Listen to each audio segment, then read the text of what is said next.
Selamat datang di pembahasan kita kali ini. Pernah nggak sih Anda merasa, ada yang aneh gitu dengan suatu kelompok, tapi nggak yakin apa? Sering ya dengar cerita kayak gitu? Iya kan? Atau mungkin khawatir teman atau keluarga terlibat dalam sesuatu yang nggak beres lah. Nah, hari ini kita akan fokus pada cara mengenali dan melindungi diri dari kelompok-kelompok yang manipulatif. Sering disebut kultus destruktif. Betul. Kita akan menggali wawasan dari buku Combating Cult Mind Control, karya Stephen Hazan. Dia kan mantan anggota yang jadi pakar ya? Iya, betul sekali. Pengalamannya kaya banget. Dan fokus kita kali ini, terutama dari bab 6 bukunya, itu alat praktis banget buat menilai situasi dan menjaga diri. Mantap, jadi bukan cuma teori ya? Bukan, buku Hasan ini, seperti yang Anda bilang tadi, terutama bab 6-nya, itu ngasih kerangka yang sangat berguna. Hasan kan pernah kejebak di Munis tuh. Oh iya, dia cerita itu ya. Nah, jadi perspektifnya itu campuran unik. Ada pengalaman pribadi yang pahit, tapi juga analisis profesional sebagai konselor. Tujuannya jelas, bukan bikin panik, tapi membekali kita, Anda semua, dengan pemahaman kritis. Sip, oke, langsung aja nih. Apa sih bedanya kultus destruktif ini sama, ya, kelompok biasa yang punya keyakinan unik gitu? Kadang kan batasnya tipis ya. Nah, ini poin kunci dari Hasan. Fokusnya itu bukan pada apa yang mereka percaya, tapi bagaimana kelompok itu beroperasi. Itu bedanya.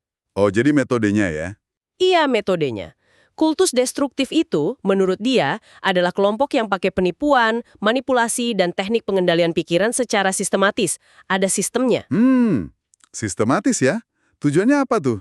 Tujuannya ya jelas, merekrut anggota baru, terus menahan mereka biar nggak keluar, dan ujung-ujungnya mengeksploitasi mereka. Bisa demi keuntungan pemimpinnya, atau ya elit kelompoknya lah.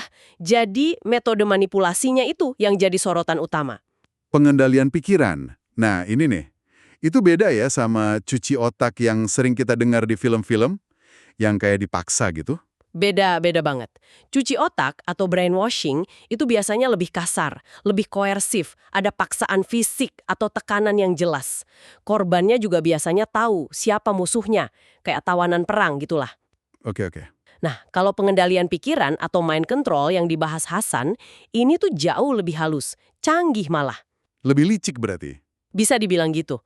Korban seringkali nggak sadar kalau lagi dimanipulasi. Malah, bisa jadi dia nganggep si manipulator itu teman baiknya, gurunya, sosok yang dia kagumi. Wah, Prosesnya itu pakai semacam hipnosis terselubung, terus tekanan dari kelompok, dinamika kelompok dimainin, sama manipulasi psikologis yang kompleks. Intinya gini, sistem ini tuh ngerusak identitas asli seseorang. identitas asli. Maksudnya? Iya, cara dia berpikir, merasa, bertindak, keyakinannya, itu semua diganggu. Terus diganti pelan-pelan sama identitas baru versi kelompok itu. Identitas yang mungkin kalau dia sadar dari awal, bakal dia tolak mentah-mentah. Wah, serem juga ya kalau dipikir-pikir. Hasan sendiri kan ngalamin ini pas direkrut Munis. Ceritanya gimana tuh awalnya? Kayaknya nggak langsung kelihatan aneh kan? Sama sekali nggak kelihatan aneh di awal, itu dia poinnya. Dia didekati sama orang-orang yang kelihatannya, ya ampun ramah banget, idealis gitu. Ngajak ngobrol, diskusi soal isu-isu sosial, perdamaian dunia, hal-hal positif lah. Nggak ada tanda-tanda itu kelompok agama atau politik yang aneh. Jadi kayak kedok gitu ya. Persis! Baru belakangan, setelah udah gak masuk, dia sadar kalau semua keramahan dan diskusi idealis itu cuma kedok. Cuma cara buat merekrut anggota baru ke dalam kelompok agama politik yang ternyata sangat mengontrol. Gila juga ya. Ini nunjukin betapa pentingnya kita waspada ya. Pintu masuknya seringkali nggak terlihat mengancam sama sekali. Justru itu, makanya penting banget buat ngebekali diri. Biar kita bisa lebih waspada nih, gimana sih cara kerja pengendalian pikiran ini? Hasan kan punya model tuh, yang katanya bisa bantu kita membedahnya. Model BITE itu bukan? Iya, BITE. Itu akronim dari behavior, perilaku, informasi, thought, pikiran, dan emosi. BITE. BITE. Oke, Dan ini bukan sekedar teori akademis loh. Ini alat analisis yang sangat praktis. Hasan melihat keempat komponen ini bekerja sama, saling terkait, buat menciptakan lingkungan yang mengontrol total. jadi kayak 4 pilar gitu ya. Betul. Dan memahami bait ini adalah dasar kita untuk bisa melakukan penilaian kultus yang efektif. Nah, ini nyambung ke fokus kita di bab 6 bukunya itu. Gimana cara melindungi diri? Oke, menarik. Kita mulai dari B dulu deh. Kontrol perilaku. Gimana tuh bentuknya? Kontrol perilaku ini, intinya soal mengendalikan realitas fisik seseorang. Apa aja yang dia lakukan sehari-hari? Contohnya gimana? Jadwal super padat. Dari bangun pagi sampai tidur lagi itu udah diatur semua. Sering juga sengaja dibuat kurang tidur. Gian nggak bisa mikir kritis ya? Tepat. Logikanya kan gitu. Terus apa yang dimakan, apa yang dipakai, di mana dia tinggal, itu semua bisa diatur sama kelompok. Ada ritual-ritual wajib yang harus diikuti. Pekerjaan spesifik yang harus dilakukan demi kelompok. Plus ada sistem hadiah dan hukuman yang jelas banget. Kayak di asrama militer gitu ya, tapi lebih halus. Dikontrol penuh sama kelompok. Jadi ruang gerak pribadi jadi sempit banget ya. Tujuannya biar nggak ada waktu buat mikir sendiri gitu. Iya, itu salah satunya. Sedikit demi sedikit otonomi Anda, kebebasan Anda buat nentuin hidup sendiri, itu terkikis habis. Dan ini nyambung banget ke komponen kedua, I, untuk kontrol informasi. Nah, kontrol informasi. Gimana tuh cara kerjanya? Apa cuma kayak nggak boleh baca berita gitu? Lebih dari itu, jauh lebih dalam. Ini soal siapa yang boleh tahu informasi apa dan kapan boleh tahunya. Wah, diatur banget ya. Banget. Mulai dari awal perekrutan aja udah ada penipuan. Mereka sering nggak jujur soal siapa mereka sebenarnya, afiliasinya kemana, tujuan aslinya apa. Ditutup-tutupi gitu. Ya, karena mantan anggota atau kritikus itu biasanya dicap sesat, pengkhianat, musuh, atau dipengaruhi setan. Pokoknya negatif lah. Tujuannya biar anggota nggak dengar sudut pandang lain. Masuk akal sih strateginya. Sering juga ada informasi buat publik itu beda sama doktrin asli yang diajarkan di dalam kelompok. Ada lapisan-lapisan kerahasiaan gitu, akses ke buku, internet, bahkan ngobrol sama anggota keluarga yang dianggap negatif atau nggak mendukung, itu bisa dibatasi atau dilarang sama sekali. Jadi dunia informasi si anggota ini jadi ciut banget ya. Cuma sebatas apa yang diizinkan kelompok. Persis, lingkaran informasinya dikontrol ketat.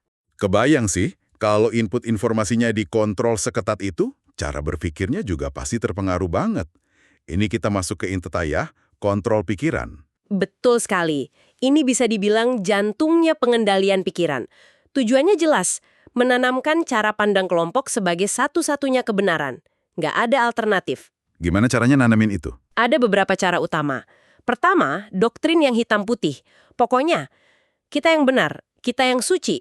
Mereka di luar sana salah, jahat, sesat. Nggak ada abu-abu. Kami versus mereka gitu ya? Iya, mentalitas kami versus mereka yang ekstrim. Kedua, mereka pakai bahasa khusus. Istilahnya loaded language. Loaded language, bahasa bermuatan gitu. Betul. Istilah-istilah internal kelompok yang punya makna ganda atau makna khusus yang cuma dimengerti anggota. Bahasa ini bisa mematikan kemampuan berpikir kritis dan nuansa. Semua jadi simplistis. Oke, terus ada lagi? Mental yang diprogram ke dalam pikiran anggota. Tujuannya buat memblokir keraguan atau pikiran kritis secara otomatis. Otomatis? Gimana caranya? Jadi, pas si anggota mulai mikir, kok ajaran ini agak aneh ya? Atau kok pemimpinnya bilang A tapi melakukan B? Nah, sebelum pikiran kritis itu berkembang, dia langsung refleks. Refleks ngapain? Macam-macam, bisa langsung berdoa, nyanyi lagu kelompok, meditasi dengan cara tertentu, ngulang-ngulang slogan atau mantra kelompok, atau bahkan ngomong bahasa roh kayak di kelompok The Way yang disebut Hasan. Oh, jadi dialihkan ya pikirannya ya? Iya, dialih-alih secara paksa dari pikiran berbahaya tadi. Tujuannya, biar dia nggak bisa mikir jernih dan objektif lagi soal kelompoknya. Kemampuan kritisnya dimatikan dari dalam. Gila, itu manipulasi di level kognitif banget ya? Dalam banget mainnya. Makanya efektif banget. Oke, terakhir nih, kontrol emosi. Ini soal perasaan berarti ya? Ya, ini soal memainkan dan memanipulasi emosi anggota. Emosi kan kuat banget ya pengaruhnya. Caranya gimana? Dibikin seneng terus atau gimana? Enggak juga, justru seringnya dibikin naik turun kayak roller coaster. Di satu sisi, anggota bisa dibikin merasa super spesial kayak, wah saya ini bagian dari kelompok elit yang dipilih buat nyelamatin dunia. Euforia gitu. Oh, biar merasa penting ya? Betul, tapi di sisi lain, ada manipulasi rasa bersalah dan rasa takut yang luar biasa intens. Ini senjata andalan mereka. Rasa bersalah dan takut. Takut apa? Takut-takuti habis-habisan soal konsekuensi meninggalkan kelompok. Contohnya? Misalnya, ditakutin kalau keluar nanti kena musibah, sakit parah, keluarganya celaka, kiamat datang lebih cepat gara-gara dia keluar, atau bahkan nanti kerasukan setan. Serem amat. Iya, Hasan cerita gimana Munis dulu pakai film horor The Exorcist buat nanemin fobia ini ke anggota, biar mereka takut setengah mati buat pergi. Jadi ada ayunan emosi yang ekstrim ya? Dari seneng banget, merasa terpilih, sampai takut dan bersalah kalau kepikiran buat pergi atau ragu. Persis, euforia versus rasa takut dan bersalah yang melumpuhkan. Intinya emosi Anda itu dijadikan alat sandera sama kelompok. Oke, jadi model bait ini, perilaku, informasi, pikiran, emosi, benar-benar nunjukin gimana kontrol itu dibangun lapis demi lapis ya. Nggak heran kalau orang bisa terjebak tanpa sadar. Betul. Dan memahami keempat komponen ini krusial banget. Karena ini jadi dasar kita buat melakukan penilaian terhadap suatu kelompok. Nah, ini balik lagi ke bab 6 tadi. Kalau kita tahu cara kerjanya, kita bisa lebih peka ngenalin tanda-tandanya di lapangan. Nah, ini dia. Bagian pentingnya buat kita semua para pendengar. Karena kita udah tahu cara kerja manipulasinya lewat bait, sekarang gimana caranya kita pakai pengetahuan ini buat menilai sebuah kelompok secara praktis. Ini kan inti dari bab 6 itu ya, soal perlindungan diri. Tepat sekali. Itu gunanya kita bedah ini. Hasan menawarkan kerangka evaluasi yang fokus pada 3 area utama. Kepemimpinan, doktrin, dan ini yang paling krusial buat penilaian praktis sehari-hari keanggotaan. Mari kita lihat tanda bahayanya satu persatu. Oke, mulai dari kepemimpinan. Apa yang perlu diwaspadai? Pertanyaannya simpel tapi penting. Apakah pemimpinnya minta ketaatan mutlak? Nggak bisa dikritik sama sekali. Kalau ada yang kritik langsung dianggap musuh. Otoriter gitu ya? Iya. Terus, apa dia ngaku punya status khusus? Kayak utusan Tuhan, jelmaan Mesias, atau satu-satunya orang yang udah tercerahkan? Klaim-klaim kayak gini perlu dicurigai. Terus transparan nggak soal keuangan kelompok dan latar belakang si pemimpin sendiri? Banyak pemimpin kultus punya masa lalu yang dipertanyakan kan? Kurangnya akuntabilitas dan klaim status super ini udah lampu kuning besar. Oke, itu pemimpinnya. Terus soal doktrin atau ajarannya, apa yang harus kita lihat? Pertanyakan lagi, apa doktrinnya ngaku sebagai satu-satunya kebenaran mutlak di dunia ini? Nggak ada kebenaran lain. Dogmatis banget ya? Iya. Terus, apa isinya cuma memecah belah dunia jadi kami yang baik versus mereka yang jahat secara ekstrim. Dan yang paling penting nih, apakah doktrin itu terasa lebih dipakai buat mengontrol dan memanipulasi anggota daripada buat mencerahkan, memberdayakan, atau bikin hidup mereka lebih baik?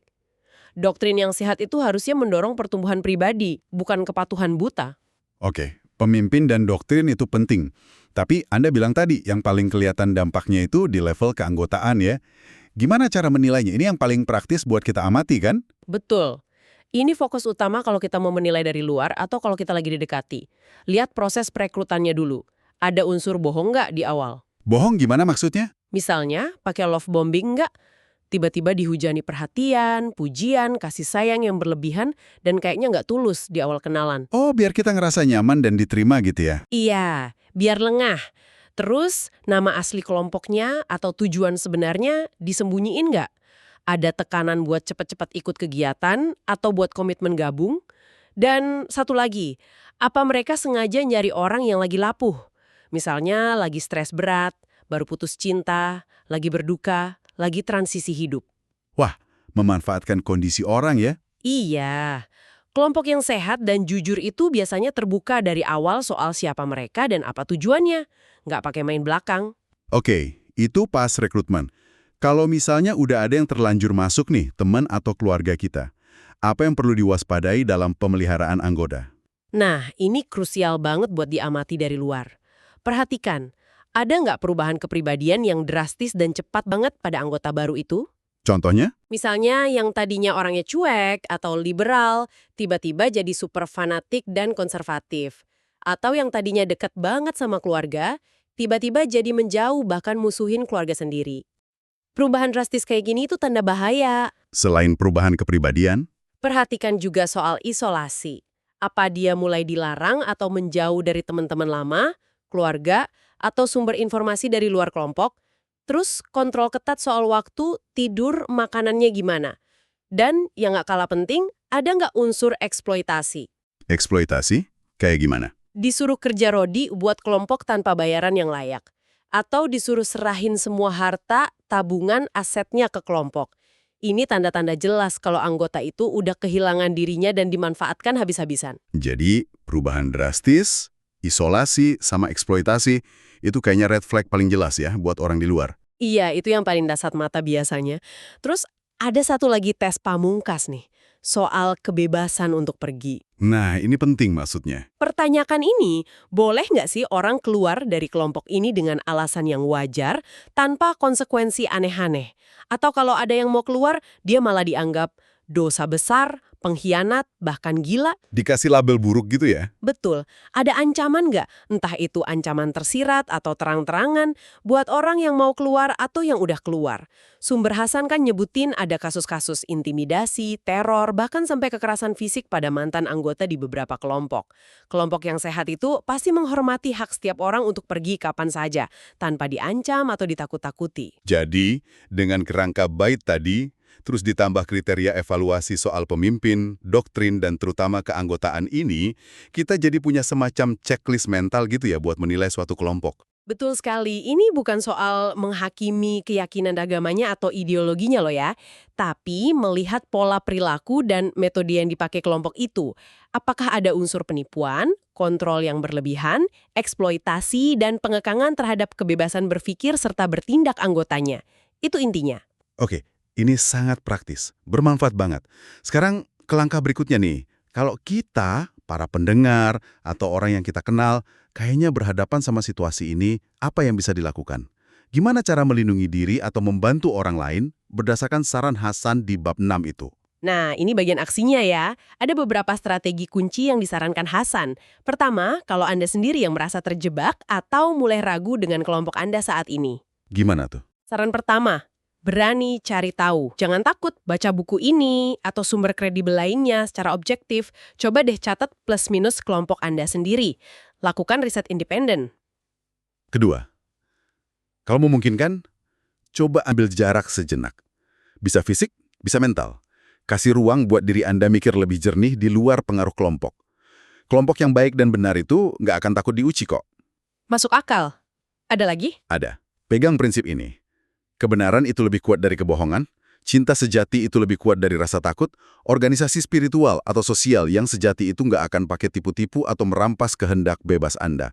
Itu prinsip dasarnya. Oke, itu kalau kita sendiri yang di dalam.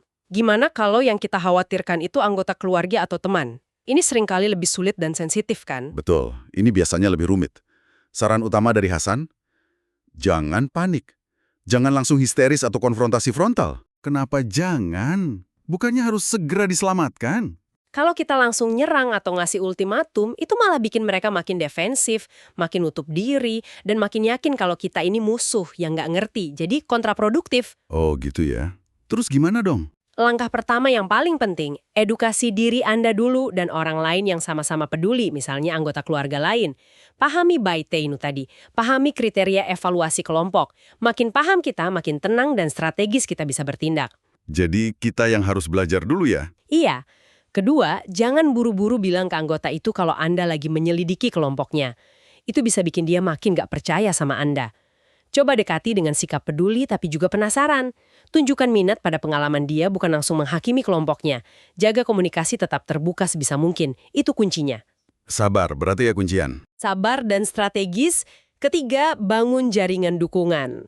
Ajak bicara anggota keluarga lain, teman dekat yang juga peduli. Bergerak bersama itu lebih kuat dan bisa saling menguatkan. Jangan sendirian. Oke. Edukasi diri, jaga komunikasi, bangun dukungan. Nah, Hasan juga ngasih tips soal pertanyaan jebakan yang bisa kita ajukan kalau ada yang mencoba merekrut kita kan. Buat ngetes air gitu, sebelum kita kejebak lebih jauh. Iya, ini alat praktis banget buat deteksi dini. Kalau ada yang deketin Anda dan mulai aneh, coba deh tanya beberapa hal ini. Apa aja tuh? Coba tanya langsung tapi santai. Maaf nih, apakah Anda lagi coba rekrut saya masuk kelompok Anda? Lihat reaksinya. Kalau dia ngeles, jawabannya muter-muter, nggak jelas, nah itu udah tanda tanya. Oke, to the point ya. Terus? Tanya juga, selain nama ini, ada nama organisasi lain nggak yang terkait sama grup ini? Ini penting buat bongkar kalau mereka pakai front group atau nama samaran. Biar ketahuan induknya siapa ya? Betul. Lalu, tanya soal substansinya. Apa sih keyakinan utama grup ini? Menurut grup Anda, apakah tujuan itu bisa menghalalkan segala cara? Boleh nggak sih bohong demi kebaikan menurut ajaran grup Anda?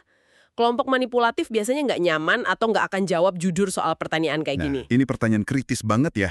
Ada satu lagi yang katanya cukup menusuk. Ada, ini buat ngetes kemampuan berpikir kritis si anggota sendiri. Coba tanya gini, dari semua hal di grup ini, coba dong sebutin 3 hal yang paling Anda nggak suka atau paling Anda anggap kurang pas dari grup atau pemimpinnya. Oh, buat lihat dia bisa mikir objektif nggak ya? Kalau dia sama sekali nggak bisa atau nggak berani ngasih kritik sedikit pun, atau jawabannya klise banget dan kayak udah dihafalin, itu pertanda kuat, dia udah di bawah pengaruh yang sangat kuat. Udah nggak bisa lihat celah atau kekurangan. Jadi intinya kita harus punya skeptisisme yang sehat ya, nggak gampang percaya gitu aja. Apalagi sama yang kelihatannya terlalu bagus untuk jadi kenyataan.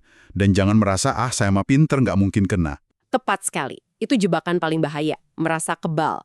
Ingat, nggak ada yang kebal 100%. Semua orang punya titik lemah atau momen rentan dalam hidupnya. Kuncinya adalah berani bertanya, berani bilang tidak, dan berani pergi kalau insting Anda bilang ada yang nggak beres atau Anda mulai merasa nggak nyaman, ditekan atau dimanipulasi. Percaya sama insting Anda. Kesadaran itu adalah pertahanan terbaik kita. Wah, banyak banget dagingnya hari ini ya. Benar-benar dalam pembahasannya. Mulai dari kita bedah cara kerja pengendalian pikiran pakai model BITE itu. Perilaku, informasi, pikiran, emosi. Iya, BITE. Sampai ke alat praktis buat mengevaluasi kelompok berdasarkan kepemimpinan, doktrin, dan terutama dampaknya ke anggota. Plus, strategi konkret buat melindungi diri dan orang terdekat. Semuanya berakar dari bab 6 buku Hasan itu ya, yang fokus ke assessment dan proteksi. Betul, intinya kembali ke sana. Kesadaran adalah kekuatan. Kalau Anda kenali taktik manipulasinya, itu udah jadi pertahanan pertama. Berpikir kritis itu wajib. Jangan cuma telan informasi dari satu sumber aja, bandingkan dong. Dan percaya sama perasaan Anda kalau ada yang janggal. Kewaspadaan ini penting banget buat kita semua, apalagi di era informasi yang simpang siur kayak sekarang ini ya. Setuju banget. Nah, sebagai penutup nih, ini ada satu pertanyaan buat Anda para pendengar, renungkan sendiri di rumah. Seberapa sering sih kita dalam hidup sehari-hari, mungkin tanpa sadar ya, ikut-ikutan aja sama tekanan kelompok? Atau nurut aja sama figur otoritas tertentu, sampai cara pikir dan rasa kita itu ikut terpengaruh? Pertanyaan bagus tuh. Bahkan mungkin di luar konteks kultus yang jelas-jelas ekstrim gitu. Di mana ya, garis tipis antara pengaruh sosial yang wajar, yang memang kita butuhkan sebagai makhluk sosial, sama manipulasi halus, yang sebenarnya udah mengekang kebebasan berpikir kita. Batasannya kadang nggak jelas ya. Iya, coba direnungkan. Terima kasih sudah menyimak pembahasan mendalam kali ini. Semoga bekal pengetahuan dari sumber kita hari ini, terutama dari Stephen Hasan, bisa bermanfaat buat Anda semua. Sampai jumpa lagi di lain kesempatan.